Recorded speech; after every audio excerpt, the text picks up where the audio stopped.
Hello.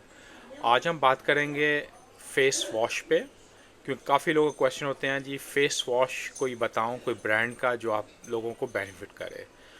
तो आज मैं बात करूंगा होम रेमेडी के अंदर, काफ़ी चीप है और इसका आपको काफ़ी बेनिफिट होगा।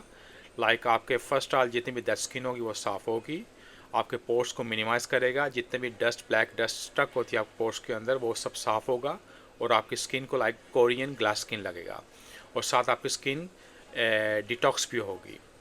आपको सिंपली क्या चीज़ें चाहिए, आपको चाहिए बेकिंग पाउडर जिसको सोडा पाउडर बोलते हैं, और इसके अलावा आपको चाहिए नमक, और आपको कोई भी फेस वॉश जेल ले सकते हैं। अगर फेस वॉश जेल नहीं होगी तो आप कोई भी शैम्पू वगैरह यूज़ कर सकते हैं उसके अंदर। इनको आपको अच्छा मिक्स करना है। एक टेबल स्पून ले लीजिए सोडा का, एक टेबल स्पून ले लीजिए साल्ट का, और थोड़ी सी जेल डाल लीजिए अकॉर्डिंग आपके नीड के। उसको अच्छी तरह मिक्स कीजिए। मिक्स करके आपने अपने फेस पे अप्लाई करना है। फेस को थोड़ा वॉश कर लीजिए थोड़ा सा नीम गर्म पानी के साथ, और फिर ये अप्लाई कीजिए, जेंटल मसाज कीजिए फेस पे, अब 5 मिनट लगे रहने दीजिए।